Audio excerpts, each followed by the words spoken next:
नमस्कार मित्रों, कैसे हैं आप लोग? अच्छे होंगे, इसी उम्मीद के साथ आज की क्लास स्टार्ट करते हैं। आज की इस क्लास में आपका बहुत बहुत स्वागत और अभिनंदन करते हैं दोस्तों। लगातार क्लासेज आपको उपलब्ध करवा रहे हैं। आज की ये शानदार क्लास रहेगी दोस्तों, इसलिए सभी हमारे जितने भी साथी हमें सुन रहे हैं इस वीडियो के माध्यम से अच्छे से आप क्लास को देखिए और डेली क्लास से आप जुड़िए। आपका कोई भी सवाल रहता है तो आप ज़रूर कमेंट कर सकते हैं। तो चलिए दोस्तों, आज की इस शानदार क्लास को हम आप तक पहुंचाते हैं। ये रही आज की क्लास।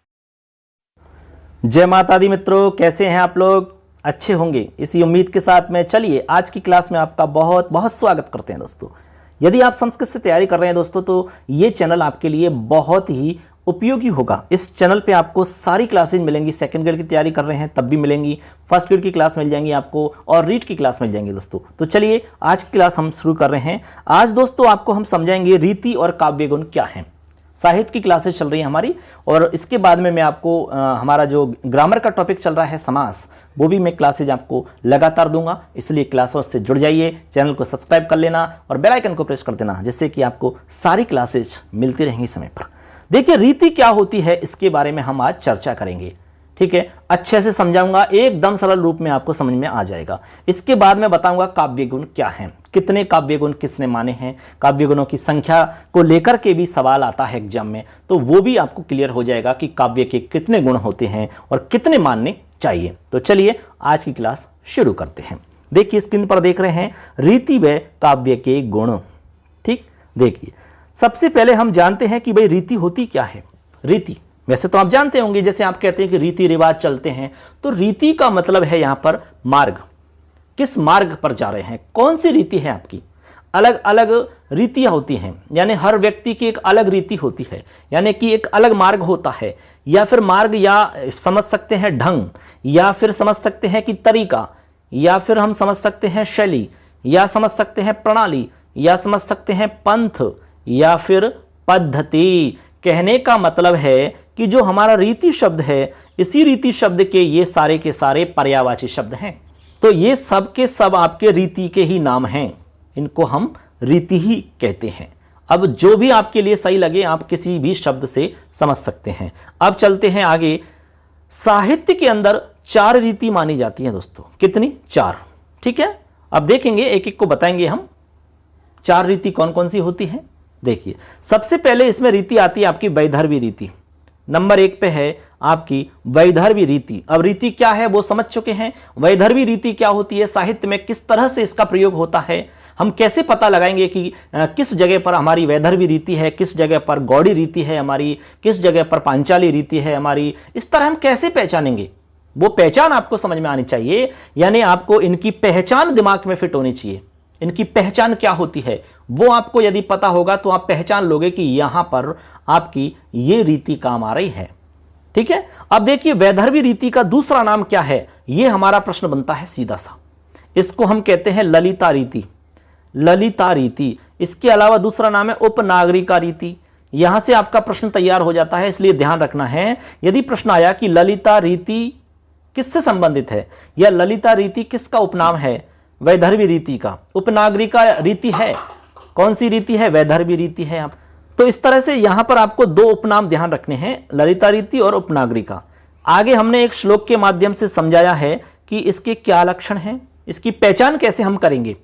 माधुर्य व्यंजक वर्णे रचना ललितात्मिका आवृत्ति वृत्तिर्यः वैदर्भी रीति दृश्यते। इसका मतलब क्या है सुनिए। माधुर्य व्यंजक वर्णे रचना ललितात्मिका आवृत्ति वृत्तिर्या वैदर्भी रीति दृश्यते।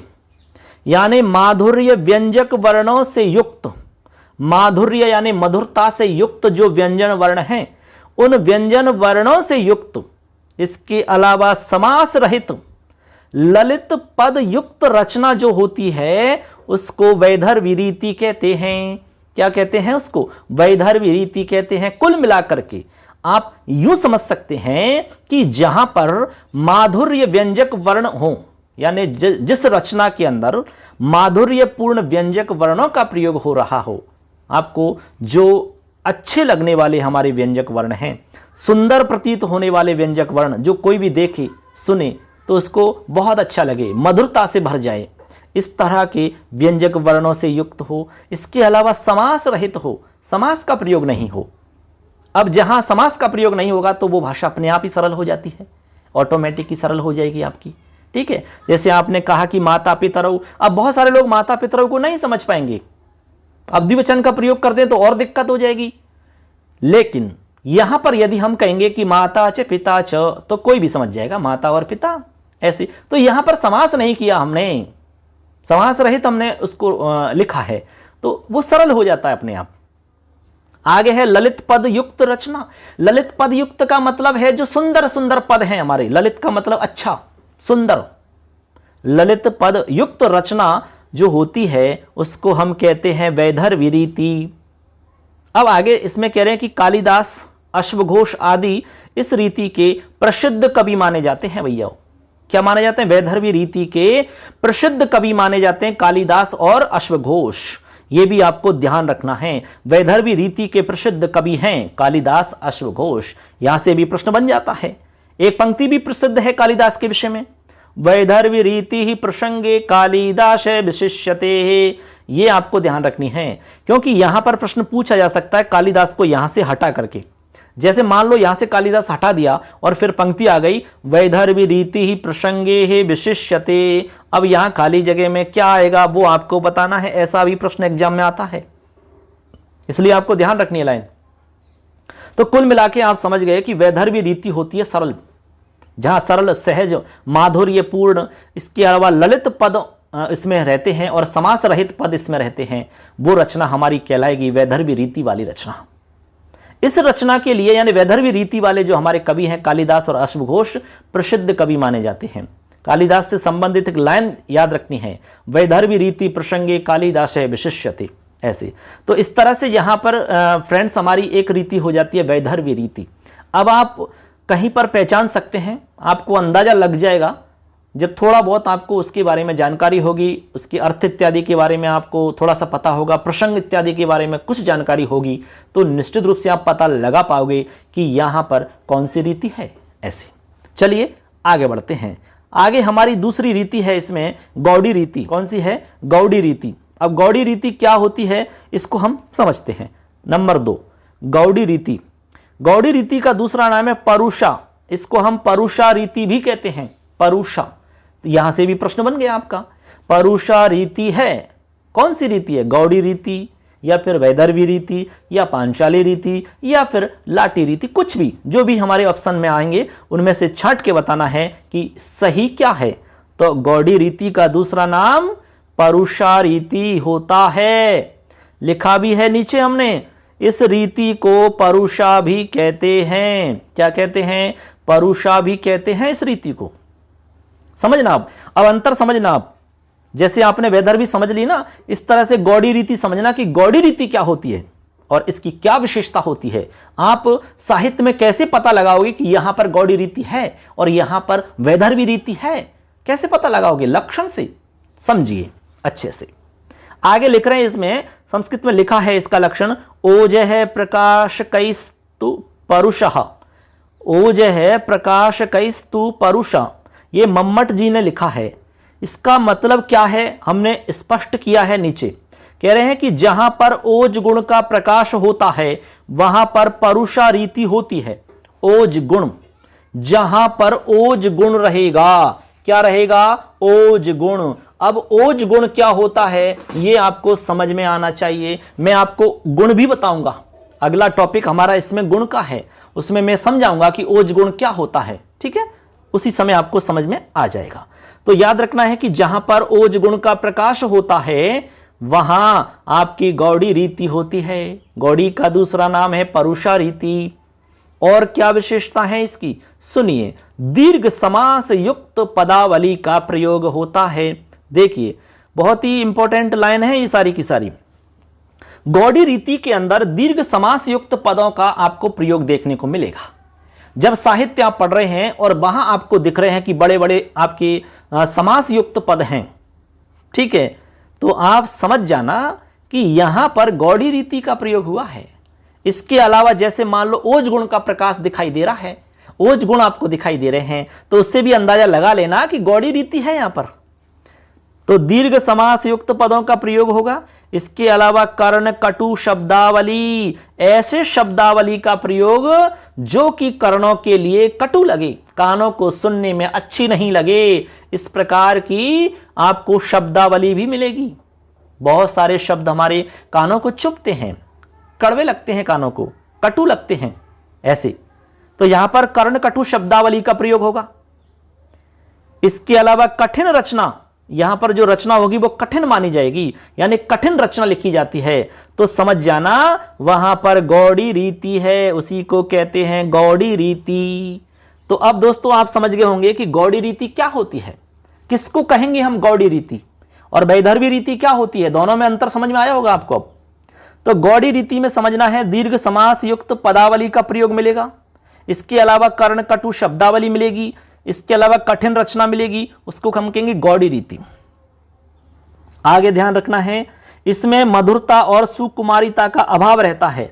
यहां पर मधुरता का अभाव मिलेगा, सुकुमारिता का अभाव मिलेगा, यहां पर समझ रहे ना, ऐसे वैदर्भी में मिलेगा लेकिन यहां पर अभाव रहेगा। चलिए आगे देखते हैं, यहां पर लिख रहे हैं कि इस दृष्टि से वीर रस, रौद्र रस और भयानक और विवत्स रस की निष्पत्ति में गौड़ी रीति का भरपूर परिपाक होता है। कहने का मतलब यह है कि वीर रस को उत्पन्न करने में, रौद्र रस को उत्पन्न करने में, भयानक रस को उत्पन्न करने में और विवत्स रस को उत्पन्न करने में गौड़ी रीति अहम भूमिका निभाती है आपकी गौड़ी रीति। ठीक है, इसलिए क्योंकि हमने कहा कि कर्ण कटु शब्दावली का भी प्रयोग होता है जो कानों को चुभ जाएं, कानों को चुभ जाएं, आपके अंदर जोश जगा दें, इस प्रकार के शब्दों का भी प्रयोग होता है इसमें, ऐसे आप समझ सकते हैं यहां पर। ठीक है ना, तो आपको ध्यान रखना है कि कौन कौन से रस हैं, वीर रस, रौद्र रस, भयानक रस और विवत्स रस, इनकी निष्पत्ति में गौड़ी रीति का अहम रोल होता है ऐसे। ठीक, आगे चलो, आगे लिख रहे हैं कि युद्ध आदि वर्णन इस रीति के प्राण हैं। आप समझ जाना कि जिस रचना में युद्ध आदि का वर्णन मिल रहा है तो समझ लेना वहां गौड़ी रीति है, क्योंकि युद्ध आदि का वर्णन गौड़ी रीति के लिए प्राण है, ये तो प्राण है उसके। जिसमें युद्ध आदि का वर्णन नहीं है तो वहां पर गौड़ी रीति इस प्रकार से मानो कि निष्प्राण हो गई हो, ठीक है, प्राण ही नहीं हो ऐसे, क्योंकि प्राण तो उसके युद्ध आदि का वर्णन, उन्हीं को तो प्राण कहा गया है ऐसे। आगे सुनो, गौड़ी या परुषा रीति का काव्य कठिन माना जाता है। ये तो अपने आप ही हो गया, जब इतनी सारी चीजें होंगी तो ऑटोमेटिक आप समझ गए होंगे कि गौड़ी रीति से युक्त जो रचना होगी वो निश्चित रूप से कठिन होगी, इसमें कोई संदेह नहीं है। तो अब आप अंतर कर पाओगे दोस्तों अच्छे से कि गौड़ी रीति की रचना आपको कठिन मिलेंगी, यहां पर लंबे लंबे आपके समास मिलेंगे, कर्ण कटु शब्दावली का प्रयोग होगा, कठिन रचना होगी, मधुरता और सुकुमारिता का यहां अभाव होगा, वीर रस, रौद्र रस, भयानक और विवत्स रस की निष्पत्ति यहां पर गौड़ी रीति के द्वारा होती है, युद्ध आदि का वर्णन मिलता है। ठीक है, तो ये सब विशेषता आपको ध्यान रखनी है, तब जाके आप समझ पाओगे कि गौड़ी रीति क्या होती है। अब देखिए दोस्तों, यहां पर आपको उदाहरण ध्यान रखना है, यहां मैंने लिखा है यथा। सुबंधु की वासव दत्ता जो है, आपको याद रखनी है, सुबंधु की वासव दत्ता जो रचना है ना, ये गौड़ी रीति से युक्त है, यानी गौड़ी रीति की रचना है। आप इसको देखिए, पढ़िए, सुनिए तो आपको खुद को अंदाजा लग जाएगा कि हमने जितनी विशेषताएं गौड़ी रीति की बताई हैं वो उसमें आपको बिल्कुल साफ साफ दिखने लगेंगी ऐसे। तो आप जब भी साहित्य पढ़ें तो आप अंदाजा लगाना, आप सोचना मन से कि भाई इसमें कौन सी रीति हो सकती है, इसकी विशेषताओं को आप वहां पर देखना, तुलना करना एक दूसरी से आपस में, तो आपको खुद से पता चल जाएगा कि यहां पर ये वाली रीति होगी आपकी। ठीक है ना, चलिए आगे चलते हैं। ये हमारी दो रीति हो जाती है दोस्तों, तो यहां से प्रश्न कैसे बन सकता है आपको समझ में आ गया होगा। ठीक है ना, आगे बढ़ते हैं, अगली रीति पर चलते हैं। चलिए दोस्तों, अगली रीति है हमारी नंबर 3, पांचाली रीति की हम बात कर रहे हैं। अगली 3 नंबर की रीति है पांचाली। पांचाली रीति का दूसरा नाम क्या है, सबसे पहला प्रश्न हमारा ये बनता है।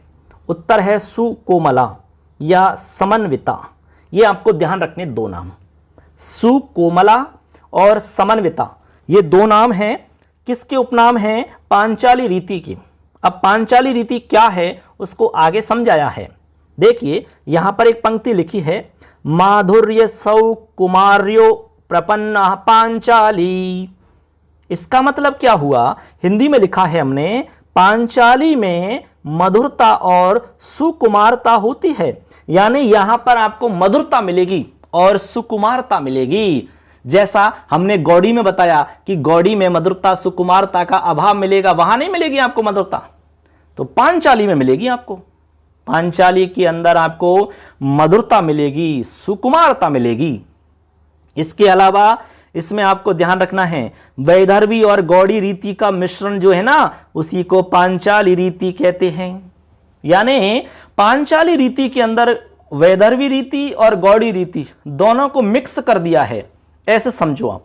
दोनों के गुण मिलेंगे आपको यहां, समझे? ऐसे ये रीति न तो वैदर्भी की भांति समास रहित होती है और न ही गौड़ी की भांति समास युक्त होती है।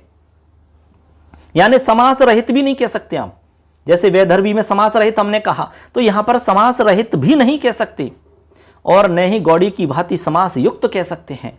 यानी समास रहित तो इसलिए नहीं क्योंकि समास का प्रयोग तो होता है इसमें, लेकिन गौड़ी की भांति समास युक्त नहीं है इसमें। गौड़ी की तरह नहीं कि बड़े बड़े समास मिलेंगे आपको, कठिन कठिन शब्द मिलेंगे आपको, ऐसा नहीं मिलेगा। कुछ शब्द मिलेंगे आपको, लेकिन वो भी सरल मिलेंगे। इसलिए गौड़ी की भांति समास युक्त रचना नहीं कहलाएगी और वैदर्भी की भांति समास रहित रचना नहीं कहलाएगी, क्योंकि समास रहित नहीं है। समासों का प्रयोग मिलेगा, लेकिन कठिन समासों का प्रयोग नहीं मिलेगा। ऐसे आपको समझना है इसका मतलब। बात समझ में आई कि नहीं आई आपके? तो पांचाली रीति का मतलब क्या समझे आप? दोनों रीतियों का मिश्रण रूप है पांचाली रीति। दोनों का मतलब वैदर्भी रीति प्लस गौड़ी रीति बराबर पांचाली रीति, ऐसे समझना है आपको। ठीक है ना? आगे बढ़ो। आगे कह रहे हैं कि बाणभट्ट की रचनाओं में इसका अत्यधिक प्रयोग मिलता है।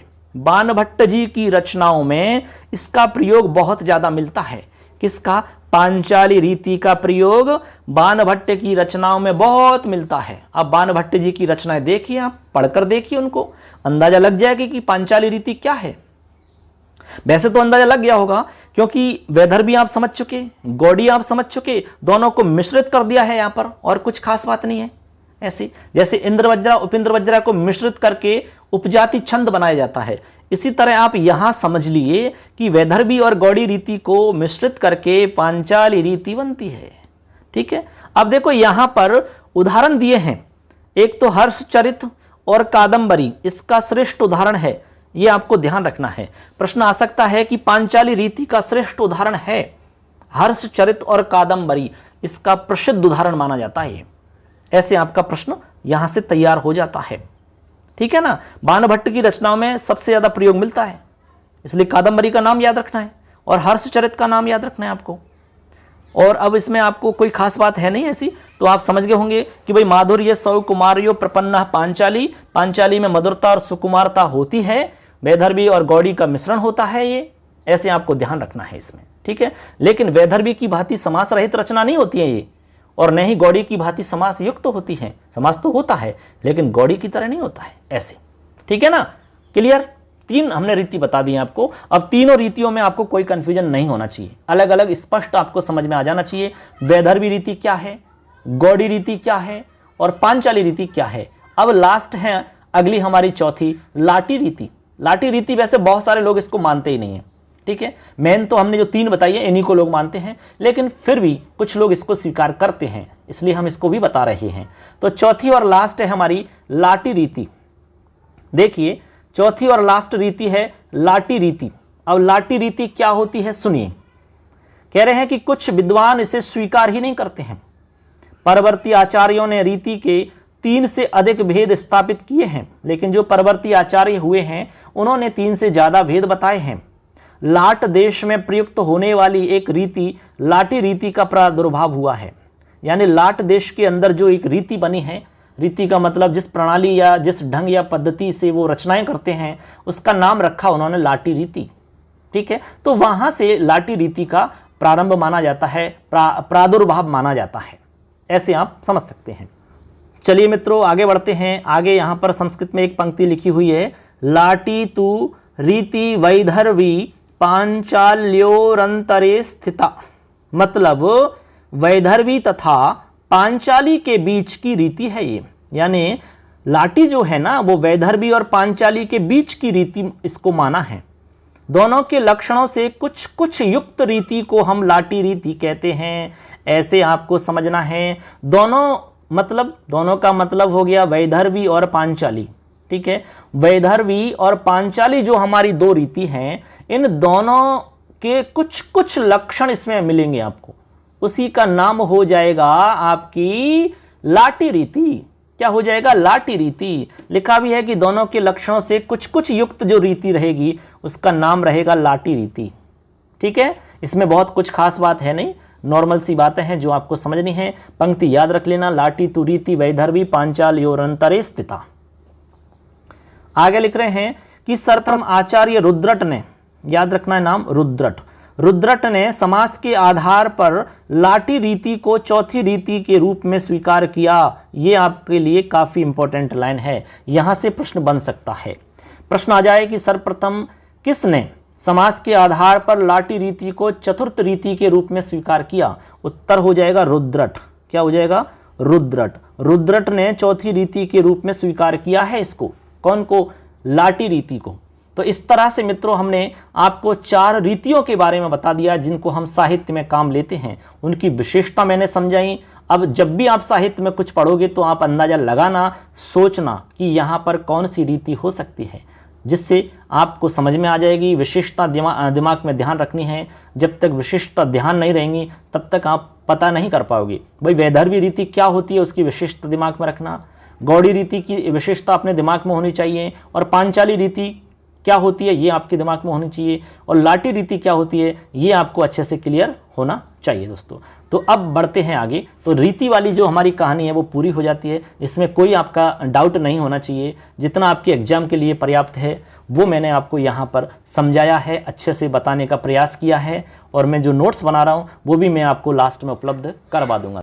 इस तरह दोस्तों हमने यहाँ पर सारी रीति आपको बता दी। पांचाली रीति है, लाटी रीति है, और इसके अलावा वैदर्भी रीति क्या होती है, इसके अलावा आपको गौड़ी रीति हमने बताई। यानी कि 4 रीतियों के बारे में हमने आपको अच्छे से समझा दिया। अब सब में आपको अंतर समझ में आ गया होगा। अब जब भी कहीं आप देखोगे तो आपको अपने आप समझ में आ जाना चाहिए। इसके लिए आपको इनके लक्षण ध्यान रखने होंगे कि भाई वैदर्भी की क्या विशेषता है, गौड़ी की क्या विशेषता है, पांचाली की क्या विशेषता है, और लाटी की क्या विशेषता है। तभी जाकर के आप इनमें अंतर कर पाओगे। और इनमें जहां जहां से हमने मोस्ट बताया था, जहां से प्रश्न आ सकते हैं, उस पर आपको ज्यादा फोकस करना है। ठीक है, ये काफी इंपॉर्टेंट टॉपिक है आपकी, चाहे आप फर्स्ट ग्रेड की तैयारी करो, सेकंड की और रीट की। रीट में भी आपको पता है कि साहित्य का टॉपिक जोड़ा गया इस बार, इसलिए यहां आपको साहित्य के सवाल यहां से मिल सकते हैं रीट के अंदर भी। ठीक है, तो इस तरह से हमने जाने की आपकी जो 4 रीतियां होती है उनके बारे में पूरी डिटेल आपको समझ में आ गई होगी। तो जरूर से आप ये वीडियो अच्छे से देखना है, अपने दोस्तों को भी शेयर करना है, और चैनल को सब्सक्राइब कर लेना। और देखिए टॉप कॉर्नर पे हमारा एक एप्लीकेशन का लोगो दिख रहा है, लिखा हुआ है मिशन संस्कृत ज्ञान। ये हमारा मोबाइल एप्लीकेशन है, प्ले स्टोर से जाकर के इसको डाउनलोड करें, और यहाँ आपको क्लासेज मिलेंगी, टेस्ट सीरीज मिलेंगी, PDF नोट्स आपको मिल जाएंगे, और भी बहुत कुछ आपको मिलेगा दोस्तों। तो आप जल्दी से इनको ज्वाइन करिए और अपने दोस्तों को भी बताइए, जिससे कि सबको फायदा मिल सके। तो चलिए आगे बढ़ते हैं। अभी हमारी आज की क्लास पूरी नहीं हुई है, इसमें मैं आपको गुण और बताऊंगा। तो चलिए आगे हम गुण समझते हैं कि गुण क्या है, उनकी संख्या कितनी होती है। चलिए देखते हैं। देखिए दोस्तों, यहाँ पर हमारा अगला टॉपिक है काव्य के गुण, यानी काव्य के कौन कौन से गुण होते हैं। सबसे पहले तो हम ये देखेंगे कि भाई गुण होता क्या है, गुण का मतलब क्या है, ऐसे समझेंगे। तो देखिए शाब्दिक अर्थ की बात करें तो इसका क्या अर्थ निकलेगा। काव्य गुण का मतलब है कि काव्य की विशेषता, या हम कह सकते हैं शोभाकारी धर्म, या कह सकते हैं दोषों का अभाव। दोषों का अभाव का मतलब भी गुण होता है, या शोभाकारी जो धर्म है उसका मतलब भी गुण होता है, और विशिष्टता का मतलब भी गुण होता है। तो यहां समझ गए कि गुण का मतलब क्या है। जैसे हम कहते हैं कि यार इसके बहुत अच्छे गुण हैं, यानी गुणवान व्यक्ति है, इसका मतलब है कि उसकी विशेषता अच्छी है, यानी दोषों का अभाव है उसमें, यानी कि शोभाकारी धर्म है उसके अंदर, तभी हम उसको कहते हैं कि अच्छे गुण वाला है। ठीक है, ऐसे तो आप समझ गए कि गुण क्या है। आगे चलते हैं। आगे बता रहे हैं कि सर्वप्रथम अग्नि पुराण में गुण की स्पष्ट व्याख्या करते हुए लिखा गया है। समझ रहे ना, यहां से आपको ध्यान रखना है। सर्वप्रथम अग्नि पुराण के अंदर गुण की स्पष्ट व्याख्या करते हुए लिखा है। क्या लिखा है सुनिए। यह काव्ये महतीम छायाम अनुगृहणात्यशौ गुण है। मतलब ये हुआ इसका कि जो काव्य में महती शोभा को अनुग्रहित करता है उसे हम गुण कहते हैं। ये मोस्ट इंपॉर्टेंट लाइन है आपकी, और ये कहाँ लिखी हुई है? अग्नि पुराण के अंदर। यह काव्य यानी जो काव्य में महतीम छायाम अनुगृहणाति असौ गुण है, जो काव्य में महती शोभा को अनुग्रहित करता है, उसी का नाम है गुण। उसी को हम कहेंगे गुण। गुण का मतलब विशेषता या फिर दोषों का अभाव या फिर गुणकारी धर्म, उसका नाम है गुण। क्लियर है? तो ये लाइन आपको समझ में आनी चाहिए और याद भी करनी है आपको। ये काव्य महतीम छायाम अनुगृहणाति असौ गुण है।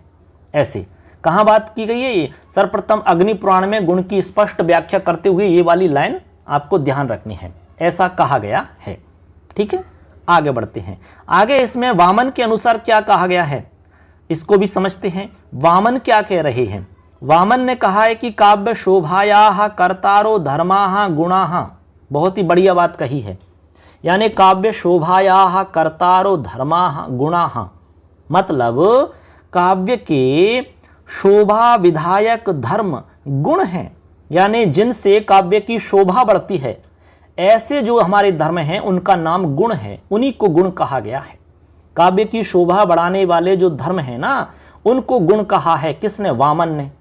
ये काव्य में अनिवार्य रूप से विद्यमान रहते हैं।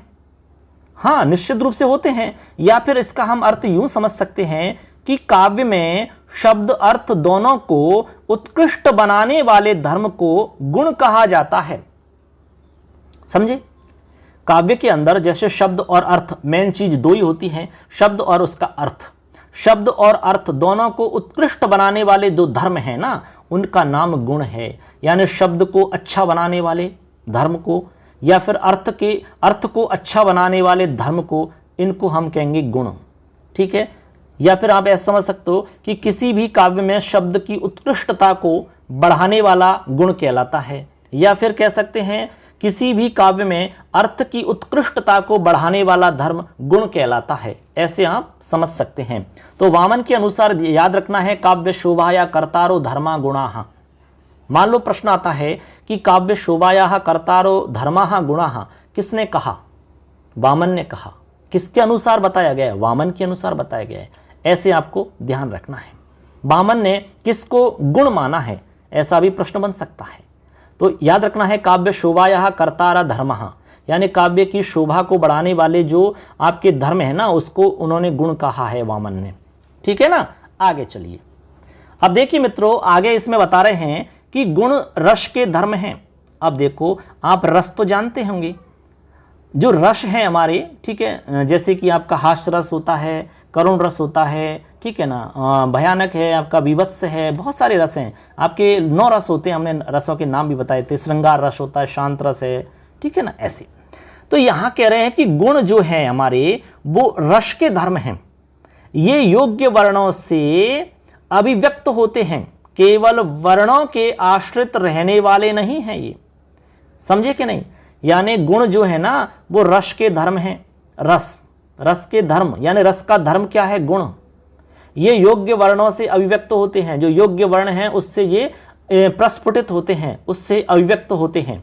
केवल वर्णों के आश्रित रहने वाले नहीं हैं। ये केवल वर्णों में आश्रित नहीं रहते, बल्कि वर्णों से अभिव्यक्त होते हैं। ये ऐसे आपको समझना है। आगे देखिए, आगे इसमें और भी अच्छे से समझा रहे हैं, बता रहे हैं। क्या कह रहे हैं कि ये गुण मुख्यतः है रस रूपी अंगी के ऊपर आश्रित तथा गौण रूप में शब्दार्थ के नित्य धर्म रहते हैं। ये चित्त की अवस्था से संबंधित हैं। यानी कि जो गुण हैं ये चित्त की अवस्था से जुड़े हुए हैं। हमारी जो मन की अवस्था है, चित्त की जो हमारी अवस्था है, उससे इनका संबंध रहता है। ऐसे आप इसको समझ सकते हैं। ठीक है, तो दोबारा देख लो कि ये गुण जो है मुख्यतः रस रूपी अंगी के ऊपर आश्रित हैं। रस रूपी जो अंगी है उसके ऊपर आश्रित माने जाते हैं, क्योंकि हमने पहले भी कहा कि गुण रस के धर्म हैं, तथा गौण रूप में ये शब्दार्थ के नित्य धर्म कहलाते हैं। ये शब्दार्थ के नित्य धर्म रहते हैं, शब्द और अर्थ दोनों के नित्य धर्म रहते हैं ये गौण रूप में। ठीक है ना, मतलब ये गौण रूप में रहते हैं, स्पष्ट नहीं, गौण रूप से। ऐसे आपको समझना है। तो अब आप गुण समझ गए होंगे कि भाई गुण क्या होता है, सामान्य जानकारी आपको हो गई होगी। वामन ने क्या कहा है वो आप समझ गए होंगे। अब हम बात करते हैं कि गुण की संख्या। यहाँ से आपका एक सवाल बनता है कि किसने कितने गुण माने हैं और वास्तव में गुण कितने हैं। ठीक है, एट लास्ट सबका कंक्लूजन निकालने के बाद में हम गुण कितने मानते हैं, साहित्य में कितने गुणों की बात होती है। देखिए, सबसे पहले बात आ रही है भरत मुनि जी की। भरत मुनि ने 10 गुण माने हैं, यानी संख्या मानी है 10। याद रखना है, भरत मुनि के अनुसार गुणों की संख्या कितनी है, 10। कुंतक के अनुसार 6 है, यानी कुंतक ने 6 गुण माने हैं। वामन ने 20 गुण माने हैं और अग्नि पुराण के अंदर 18 या 19 गुण माने गए हैं। अब इनमें से कोई भी सवाल आपके एग्जाम में आ सकता है। भरत मुनि के अनुसार 10, कुंतक के अनुसार 6, वामन के अनुसार 20, अग्नि पुराण में 18 या 19। अब मुख्य रूप से बात करें तो मुख्य रूप से हमारे जो गुण हैं वो 2 भागों में विभक्त होते हैं, एक तो शब्द गुण और एक अर्थ गुण। जितने भी हमारे गुण हैं उनको 2 हिस्सों में विभक्त कर दिया जाता है, एक तो शब्द गुण होते हैं, एक आपके अर्थ गुण होते हैं। ऐसे आपको ध्यान रखना है। मुख्य रूप से 2 आपके प्रकार हैं इसके। ठीक है, आगे बढ़िए। आगे कह रहे हैं कि सर्वमान्य मतों के अनुसार, ठीक है, जिनको सब लोग मानते हैं उस मत के अनुसार, जैसे कि काव्य प्रकाश को माना जाता है, पंडित राज जगन्नाथ जी को माना जाता है, यानी इनका जो मत है वो सर्वमान्य माना जाता है। तो सर्वमान्य मत के अनुसार गुण के 3 भेद स्वीकार किए जाते हैं, जिनका सर्वप्रथम प्रतिपादन भामा ने किया है। ये आपको ध्यान रखना है। अब आपका प्रश्न बनता है कि सर्वमान्य मतों के अनुसार गुण कितने माने जाते हैं, तो उत्तर याद रखना है 3। कितने? 3। अगला सवाल बनता है कि सर्वप्रथम प्रतिपादन किसने किया, किनका? इन 3 गुणों का सबसे पहले जो प्रतिपादन किया वो किसने किया? उत्तर हो जाएगा भामा ने किया। बहुत ही मोस्ट लाइन है ये, भामा ने सबसे पहले प्रतिपादन किया है। ठीक है, अब चलते हैं दोस्तों आगे। अब हमने जो गुण तो समझ लिए, 3 गुण होते हैं, यहां तक आपको हमने बता दिया है।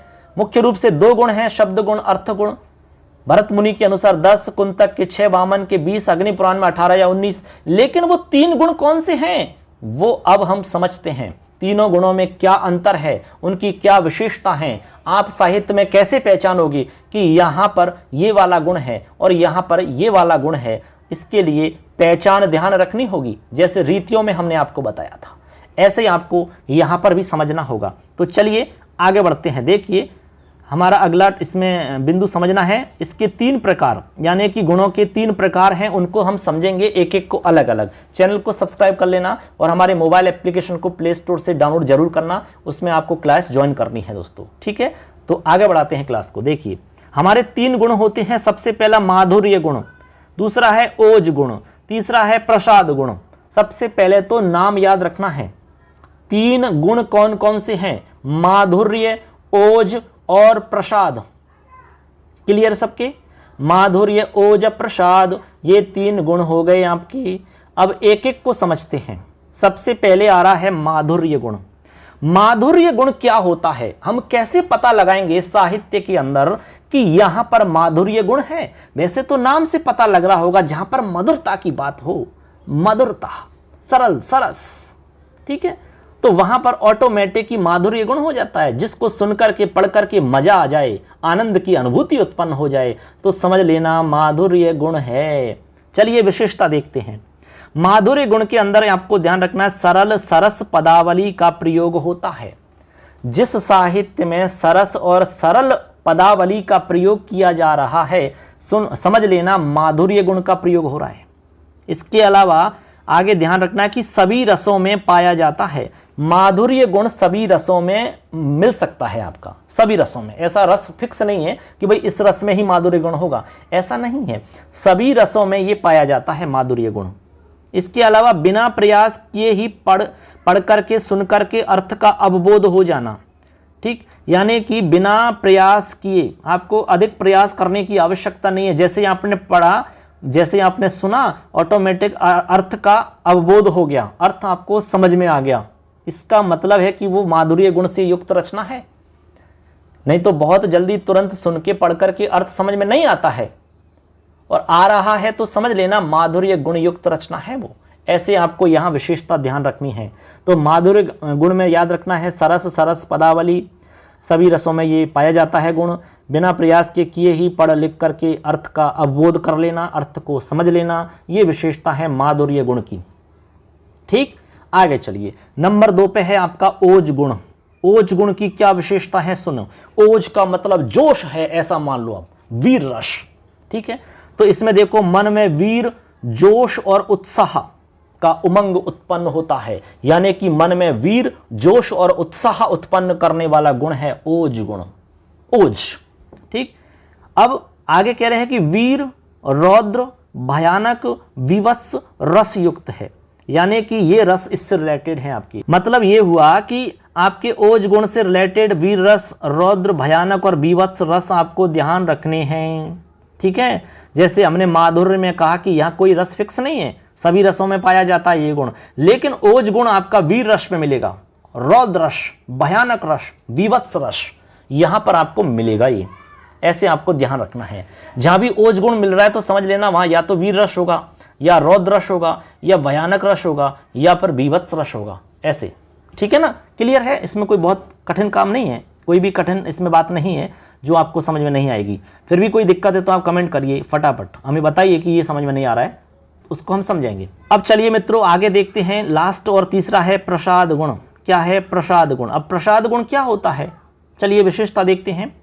मन को प्रसन्न, आनंदित करने वाला, मन को प्रसन्न करने वाला या आनंदित करने वाला जो हमारा गुण है उसका नाम है प्रसाद गुण।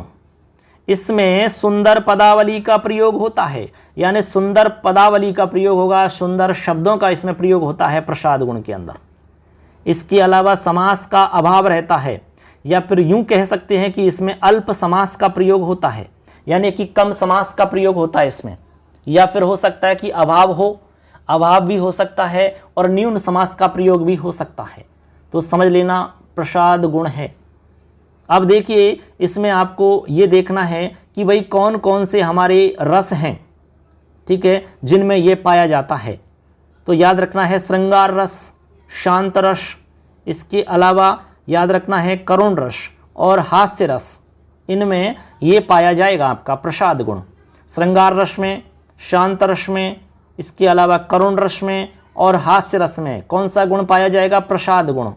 जैसे ओज गुण की बात है तो ओज गुण आपका वीर रस, रौद्र में, भयानक में, विवत्स में। इसी तरह याद रखना है प्रसाद गुण। तो प्रसाद गुण किस किस में पाया जाएगा, श्रृंगार, शांत, करुण, हास्य। तो अब तीनों हमारे गुण हो जाते हैं। उम्मीद करते हैं आपको अलग अलग समझ में आ गए होंगे। एकदम सरल तरीका से मैंने समझाने का प्रयास किया है। मैंने नोट्स भी इस तरह से बनाए जो कोई भी समझ सकता है। अब अलग अलग दिमाग में फिट कर लेना कि माधुर्य गुण जो है उस माधुर्य गुण में कौन कौन सी विशेषता हैं। मेन है इसमें सरल और सरस पदावली आएगी। ये आपके सभी रसों में पाया जाएगा। ऐसा नहीं कि भाई कोई अलग रस हो, इसमें फिक्स रस नहीं है, सभी रसों में आपको मिल सकता है माधुर्य गुण। ओज गुण इसके लिए फिक्स बताया कि वीर रस, रौद्र, भयानक और बीभत्स रस। इसके अलावा प्रसाद गुण, प्रसाद गुण में ध्यान रखना है श्रृंगार, शांत, करुण और हास्य रस, ठीक है, इनमें पाया जाता है प्रसाद गुण। तो इस तरह से मित्रों यहाँ पर हमने आज इस क्लास में आपको बताया कि रीति क्या है, रीति के कौन कौन से प्रकार हैं, ठीक है, रीति की क्या पहचान होती है, 4 प्रकार जो हमने बताया उनकी अलग अलग विशेषता क्या होती है।